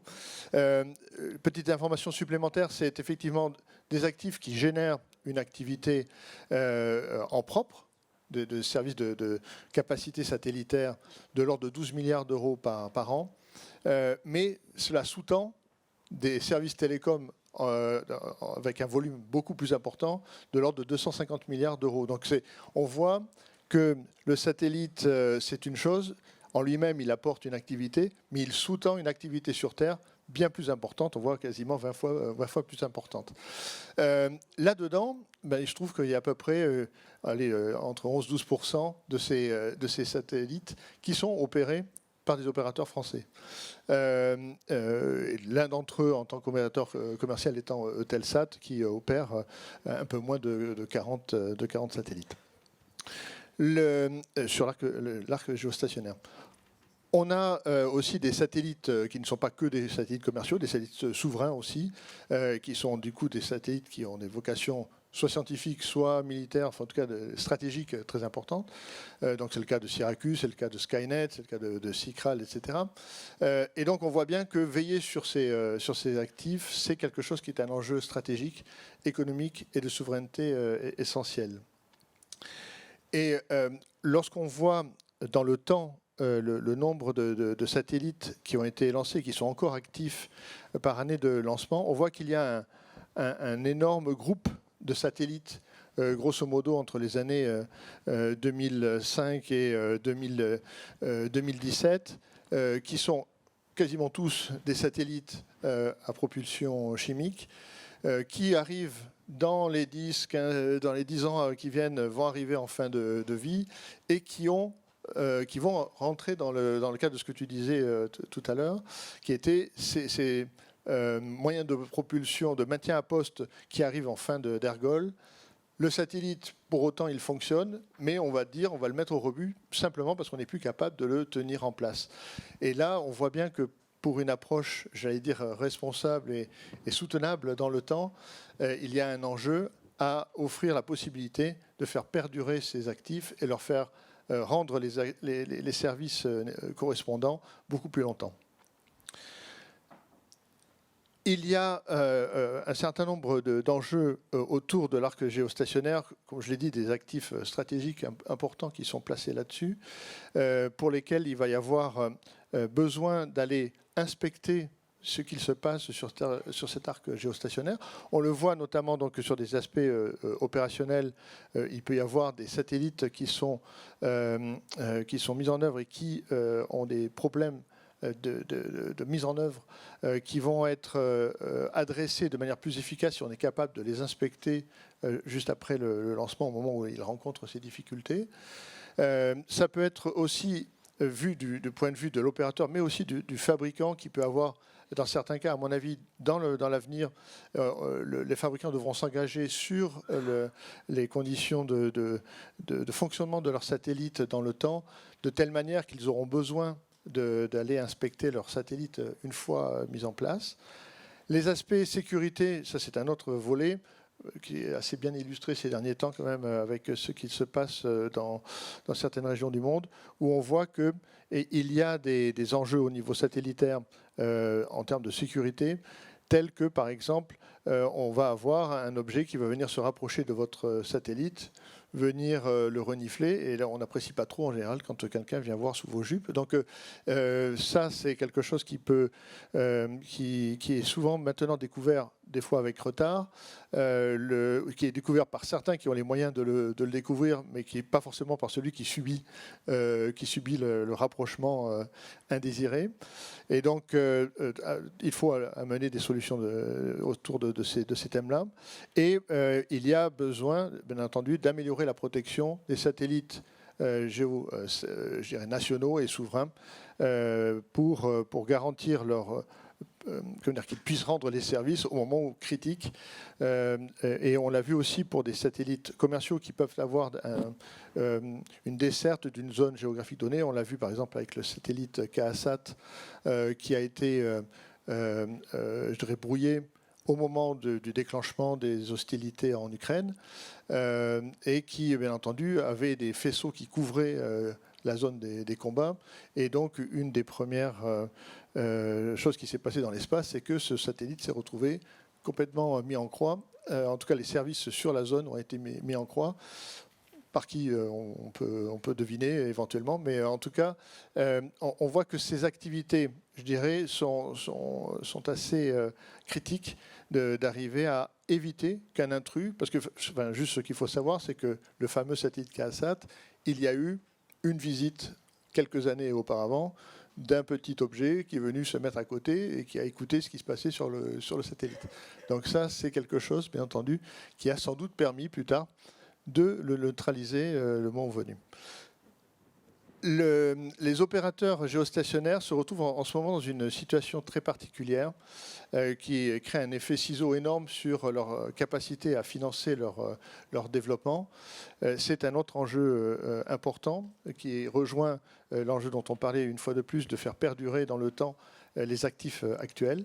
Ils ont des arbitrages internes à donner entre maintenir des satellites classiques ou renouveler leur flotte avec des satellites de type, ce qu'on appelle des high throughput satellites, donc des satellites à haut débit ou à très haut débit, qui vont être comme en quelque sorte le passage, je dirais, de Radiocom 2000 au GSM, hein, c'est-à-dire de passer d'un monde avec une couverture quasiment nationale d'un seul bloc avec une structure cellulaire, donc c'est ça le principe du satellite très haut débit. Lorsque vous êtes aussi un opérateur géostationnaire qui a décidé de lancer une constellation en orbite LEO ou MEO, il y a une compétition entre ces deux orbites, laquelle privilégier. Il y a des compétitions qui viennent des plateformes extérieures, par exemple dans le monde de la vidéo, venant des plateformes de over the top, de type Netflix, hein, typiquement, qui viennent saper les fondamentaux de vos clients dans le monde de la vidéo. C'est le cas aussi sur les constellations externes, Léo Méo, quand vous n'avez pas vous-même investi dedans. Et c'est aussi le problème des lanceurs, où vous vous retrouvez à devoir éventuellement faire durer un peu plus longtemps un satellite parce que vous n'êtes pas capable d'apporter un satellite de remplacement à temps. Donc tout ça, ça crée une nécessité d'optimiser les capex, de les lisser, de les gérer dans le temps. Et à l'heure actuelle, on manque de moyens pour le faire. Et c'est là où, avec Way4 Space, a été menée toute une réflexion autour des différents types de services en orbite qui pourraient aider à avoir cette exploitation plus durable de l'arc géostationnaire, avec 3 grands types de missions de type robotique, hein, au final, mais dans l'espace, et avec un continuum de services, parce qu'il y a en quelque sorte une logique dans la continuité de service qui va permettre, une fois de plus, d'avoir une gestion plus éthique et plus responsable de l'arc géostationnaire. Alors, pour l'inspecter, donc il y a des solutions que nous avons étudiées qui permettraient de effectivement inspecter de manière globale l'ensemble de l'arc géostationnaire, de détecter des petits objets de l'ordre de quelques U à distance et de s'en rapprocher pour les identifier et même de s'en rapprocher encore un peu plus éventuellement pour les analyser et les évaluer. Et là, je dirais, en termes, pourquoi je fais un lien par exemple avec l'éthique, c'est que par exemple, des comportements non éthiques, si nous ne disposons pas de ce type de moyens, on ne va pas les découvrir. J'ai cité le cas donc, de KASAT avec le petit renifleur qui a permis quelques années plus tard, certainement de le pirater. Je dirais que si on avait eu ce type de service, on aurait pu le détecter beaucoup plus vite et éventuellement déclencher une réponse adaptée. Ça permet aussi, effectivement, de venir inspecter un satellite qui a un problème et d'essayer de le réparer, ou en tout cas de trouver une solution pour le remettre en service. Et ça peut permettre de préparer donc du coup l'intervention sur place avec soit un premier type de mission qui est l'extension de vie, donc comme le montrait exactement, vraiment, on reparle exactement des mêmes services. Ça permet de l'étendre, mais ça permet aussi de le déplacer éventuellement s'il n'a plus trop de possibilités de se déplacer lui-même et à terme de sans doute le réparer. Et une troisième phase qui est plus prospective pour autant en ce moment, qui est de fabriquer sur orbite, d'assembler carrément en orbite géo, donc ça serait une première étape. Par exemple, assembler des satellites qui auraient des géométries qui sont telles qui ne rentreraient pas sous une coiffe normale d'un lanceur. Aujourd'hui, on ne sait pas le faire. Peut-être que dans l'avenir, on sera capable d'avoir des satellites avec des énormes réflecteurs qui pourraient être assemblés sur place, par exemple. Fabriquer carrément de nouveaux objets et utiliser les matériaux trouvés dans l'espace. Par exemple, il y a des rêves effectivement de faire des très grandes structures, des structures kilométriques dont on parlait aussi ce midi, dans l'espace. Ces structures-là, on pourrait éventuellement envisager de les construire, non pas en faisant monter des matériaux depuis le puits de gravité de la Terre, mais en allant les chercher, par exemple sur la Lune, où le puits de gravité est quand même bien moindre, et où donc, d'une certaine manière, on pourrait préserver, disons, la capacité à fabriquer sur place sans avoir à dépenser des sommes incroyables et à aller vers une exploitation non responsable de notre propre planète. Voilà, donc pour résumer ce travail de Way4 Space, c'est donc avec un certain nombre d'industriels autour de la table, dont d'ailleurs Jean-Marc et ses équipes, pour essayer de voir comment on pouvait amener ces services-là avec des solutions techniques qui ont été identifiées et avec la possibilité de démontrer qu'il y avait des services à vocation commerciale qui étaient tout à fait viables, non seulement techniquement, mais financièrement, bien entendu. Et donc c'est, en tout cas, je pense, une belle œuvre que Way4 Space a menée au cours des dernières années, des derniers 12 mois, pardon, et j'étais très fier d'en être partie, en tout cas. Merci beaucoup. Merci Jean-François Fenech. Alors on a quelques minutes devant nous avant d'accueillir, de laisser la place à Gilles Fonblanc, mais quelques questions dans la salle, profitez-en. On a un tout petit peu de temps. On est pas mal sur le... comme je ne vous vois pas très bien, je ne vous vois pas si vous avez des questions, mais est-ce que ça arrive? Ah, voilà. On en a deux. Et après, juste derrière, je vois Michel Capdereau aussi. Qui est-ce qui commence?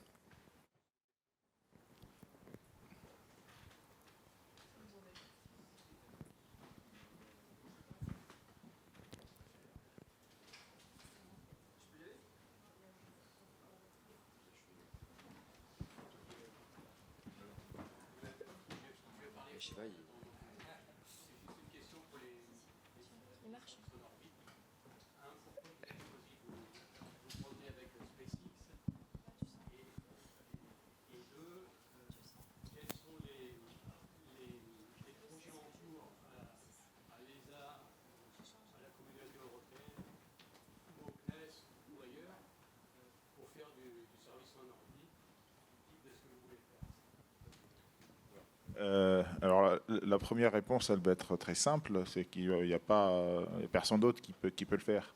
Le choix de SpaceX, c'était pas un choix en fait. Voilà. Donc il y a mettre un petit satellite directement en géo. Il y a personne d'autre. Quand on a cherché, il y avait eux ou Proton 5 des Russes, et donc on a choisi SpaceX. Voilà. Donc ça c'est pour la première réponse.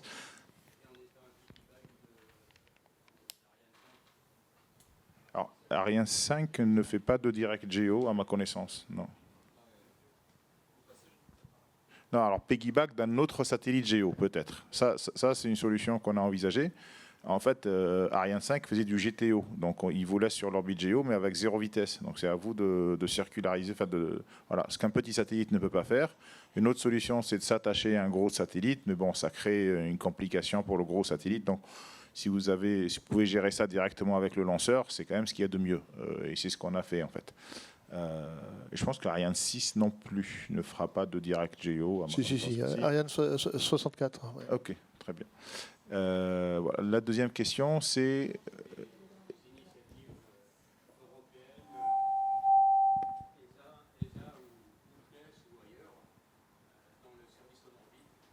Alors, je n'ai pas la prétention de tout connaître. Ce que j'essaie de dire, c'est que ce n'est pas un marché à venir. J'aime bien la slide là, 1, 2, 3.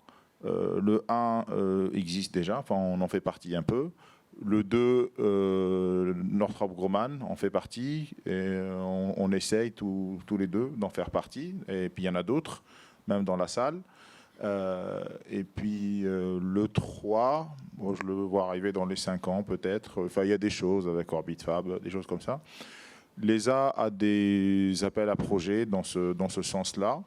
Le CNES avec la BPI essaye plutôt de financer de la techno pour y aller, mais à ma connaissance, le CNES n'a pas de mission de service en orbite. Je vais peut-être juste compléter parce que en même temps, ça montre parce que ce domaine est bien en train de bouillonner. Et quand on parle d'accélération du spatial, ça l'illustre bien finalement. Je ne suis pas sûr que si on avait fait Next Space il y a 2 ans, on aurait pu afficher ça. Et aujourd'hui, on affiche, comme tu l'as dit, une première partie où effectivement on a des objets et on est en train de travailler. Par exemple, Téléspatio est associé à une étude ESA pour définir quelle pourrait être cette solution système pour l'ESA au niveau de l'Europe pour faire de l'IOS. Donc voilà, un autre exemple. Le plan spatial italien, le plan de relance italien, le PNRR, a positionné 216 millions sur une solution iOS. Vous voyez, ce n'est pas Epsilon, on est en train de parler de gros sujets, etc., etc. Donc on est bien dans un domaine qui est en train de bouillonner. Il ne faut pas qu'il soit trop segmenté. C'est une des craintes que l'on a, nous, c'est que ça soit une approche par domaine souverain, parce que vous l'avez dit plusieurs fois dans votre présentation, il y a une partie de l'iOS qui intéresse beaucoup les États pour leurs assets souverains. On avait l'honneur d'être avec le nouveau patron du CDE il y a 2 jours à Téléspatio à Toulouse et on a passé une partie de l'après-midi à parler de ces sujets et en particulier des sujets d'observation de très près des satellites que vous avez signalés, qui évidemment les marquent beaucoup. Et ils veulent avoir absolument une solution et une réponse en face de ça, tout en se considérant comme un client commercial, entre guillemets, avec peut-être beaucoup de guillemets, puisqu'ils espèrent que les industriels vont prendre des initiatives par le marché commercial et en particulier le marché géo que vous avez signalé, de pouvoir leur apporter un complément de solutions. Il y aura peut-être des solutions purement défense, mais un complément de solutions sur ce catalogue. Donc on est en train de construire la boîte à outils dans ce domaine et en fait les premiers outils sont en train d'arriver et je pense que quand on va refaire Next Space dans 2 ans, on vous en sortira d'autres. Voilà. Alors vous avez des questions dans le fond, je crois. Il y avait une question aussi dans le fond ou devant. Damien, allez-y. Oui, j'ai une question globale. Quand on a développé en Europe des champions en observation de la Terre et en télécom, le CNES ou l'ESA ont payé la totalité du non récurrent et ont fait des projets comme Spot 1, 2, 3 ou Télécom 1A, 1B, 1C qui étaient complètement institutionnels et payés par l'État. Aujourd'hui, la posture en particulier du CNES, dans une moindre mesure de l'ESA, c'est de dire on n'investit plus dans le non récurrent et on laisse le marché en quelque sorte s'autofinancer et au mieux, on va dire que peut-être on sera encore customer du premier service. Bref, c'est un changement de position qui est drastique. Quand on regarde maintenant la position des Américains, et en particulier le papier ISAM qui a été mis à jour très récemment, l'approche est radicalement différente. Les 2 premiers thèmes, c'est développer la R&D et développer les technologies qui permettront aux sociétés américaines de devenir leaders. Est-ce qu'on n'a pas déjà là un biais dans les postures nationales qui fait que ça va être extrêmement dur pour vous parce que la totalité du non récurrent va être à votre charge. Oui, alors tu as un peu parlé du old space versus le new space, et évidemment la grande rupture du new space versus old space, elle n'est pas du tout technologique, elle est économique, puisque finalement on est dans un environnement, en tout cas européen, on peut le regretter, où nos États ont quand même des optimisations à faire un peu partout au niveau de leur budget, hein, on le sait au quotidien, il suffit d'allumer la radio le matin, et l'espace en fait partie.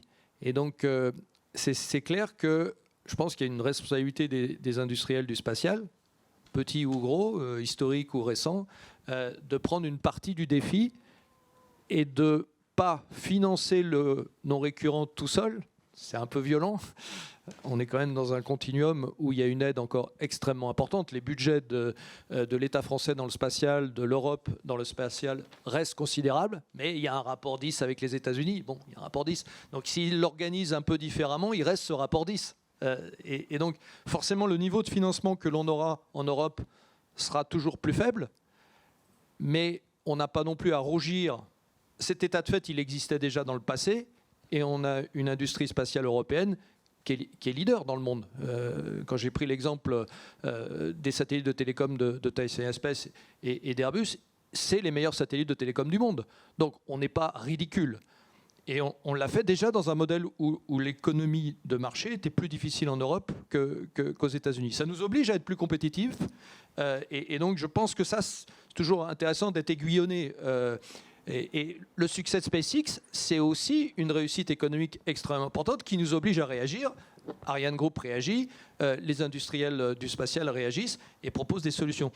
Donc, mais par contre, ce qui est vrai, et c'est ça un des changements majeurs du spatial depuis 10 ans, c'est que quasiment, enfin, nous on le voit dans notre société, tous les mois, on a un nouveau dossier où, si ce nouveau système existe demain, il faut que la société imagine de co-investir pour qu'il existe. Ou sinon, c'est un autre qui le fera. Donc évidemment, on ne peut pas investir partout, on est obligé de faire des choix, mais on est aussi plusieurs, hein, et d'où les partenariats, les coopérations, les différentes échelles de taille et d'investissement que l'on peut avoir. L'institution française nous supporte très fortement, hein, mais effectivement différemment en montant absolu. À nous d'être malins. Et ça, on aime bien être malin. Je vais peut-être juste redire la même chose, mais quelque chose qu'on ne dit pas assez, et je pense qu'il faut le redire. On n'a vraiment pas à rougir de ce qui se passe aux États-Unis. Le old space, c'est le cas. Le new space aussi. Vous allez regarder plein de sociétés américaines qui se lancent pour faire toutes sortes de choses. Assez régulièrement, elles achètent plein de choses en Europe. Ils arrivent à lever de l'argent. Là, par contre, on a à rougir, effectivement. Parce que, à mon sens, ce qui devrait exister, ou mieux exister, c'est l'investissement privé. Voilà, ça, il n'y a clairement pas assez. Je ne sais pas qu'est-ce qu'il faut faire pour qu'il y en ait. Et puis deux, la manière dont l'argent public est utilisé. Il y a une très belle note qui a été faite par le CNES lors des assises du New Space pour comparer les États-Unis à la France. Elle fait 28 pages. Une notion importante, c'est que là-bas, ils achètent du service. Donc, il n'y a pas de cofinancement, choix de ceci, choix de cela. Voilà, il y a 20 sociétés, je vous achète du service, même si vous êtes TRL1. Montrez-moi quelque chose. Voilà. 6 mois après, les 20 sociétés deviennent 5, 6, et les montants deviennent plus gros. Et je pense que dans notre manière de financer, que le pouvoir public finance le spatial, c'est un élément que j'aimerais bien qu'ils prennent en compte. Et il va nous rester le temps pour une dernière question, tout à fait dans le fond. Je voudrais revenir justement sur le sujet qui nous concerne, la responsabilité juridique et éthique des services en orbite. Et je reviens sur la présentation de M. Daoud. Vous avez présenté la notion de service, je simplifie, j'ai peu de temps, comme quelque chose, d'un côté vous avez un véhicule qui fait le service, et puis un autre, un débris ou un objet passif qui reçoit un service et qui paye. Donc, dans une relation classique, un fournit un service et en assume la responsabilité vis-à-vis du client et vis-à-vis des tiers en cas de dommages collatéraux, et puis celui qui paye, qui est passif. Or, enfin, comme juriste et même comme un peu connaisseur des questions spatiales, ce n'est pas toujours ce schéma-là qui va se passer, et dans le business plan aussi. C'est que vous avez des clients qui se considèrent comme les opérateurs, ils ne veulent pas qu'on touche, ils veulent prendre les commandes. L'ISS, par exemple, par rapport à la TV. Et si vous prenez le ravitaillement aussi des avions de chasse en vol, il y a des scénarios qui diffèrent. Alors, je viens que... Or, la loi ne connaît que la notion de l'opérateur. Hein, c'est ce que vous êtes, comme vous l'avez décrit. Et je pense qu'il faut envisager dans vos business plans, dans vos modes économiques, des situations où l'opérateur va passer de l'un à l'autre. On s'échange des informations, chacun se prépare à recevoir les commandes de l'autre et assume la responsabilité et il y a un relais qui se passe. Et tout ça, ça se traduit juridiquement, et ce n'est pas simple. Ça peut se traduire en des changements de juridiction en quelques secondes, avec aller-retour. Alors, je vous rassure, la loi française, elle l'a anticipé. On l'a déjà fait avec Telsat, qui, sur des satellites qu'il a dans d'autres filiales à l'étranger, peut reprendre les commandes et les redonner en mode routine. Mais voilà, est-ce que vous le percevez comme ça, ou est-ce que c'est quelque chose qui n'est que juridique à vos yeux ? Alors, je le perçois comme une énorme complication qui est, pour la quinzaine d'ingénieurs que nous sommes, est très difficile à appréhender. On a beaucoup étudié l'une des rares opérations commerciales, celle d'Intelsat, avec Northrop Grumman. Et puis, on a beaucoup échangé avec nos prospects et clients potentiels. Il n'y a pas une seule manière de faire la chose. Le client n'est pas toujours passif. Des fois, il est très collaboratif. Le serviceur, quand il se rapproche, il y a des notions d'assurance aussi qui sont là. Qui opère, comment se fait le contrat. C'est pas du tout stable. C'est des schémas très complexes. Il y a des opérateurs qui ne veulent pas l'acheter en tant que service. Ils disent moi, j'achète le serviceur. Une fois que vous avez docké, je vous paye, je reprends les commandes de tout et au revoir. Et c'est quelque part le chemin le plus simple. Donc c'est un sujet complexe, vaste.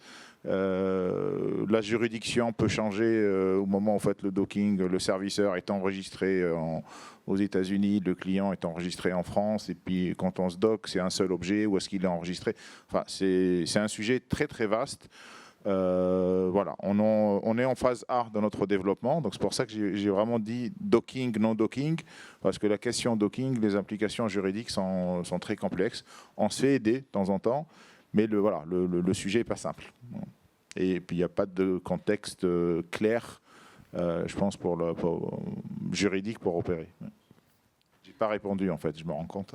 Non, mais je vais regarder en quelques mots, parce qu'après... Oui, très rapidement, je suis complètement en phase, et vous le savez, en posant la question, il n'y a pas un modèle. Et en plus, on parle de nouveaux domaines. Donc on va inventer un certain nombre de processus dans les mises en pratique après les premières réalisations. Moi, je vois, par exemple, si je prends le cas de ma société, il y a des cas où on opère les satellites pour le compte de nos clients. Donc, dans ce cas-là, il y a moins de passages de relais. D'autres où c'est clairement les clients qui opèrent et qui ne veulent absolument pas lâcher les opérations de leurs satellites une fois qu'ils sont à poste. Et là, il y aura effectivement ce passage. Et on a commencé à discuter, sans secret, par exemple, avec Telsat, qui a ces réflexions et qui veut garder absolument cette responsabilité. Et effectivement, vous l'avez dit, il y a les responsabilités des assurances entre les deux qui sont complexes. Donc ça fait partie aussi de la boîte à outils. Hein. On va travailler sur ces sujets. Merci à tous les trois.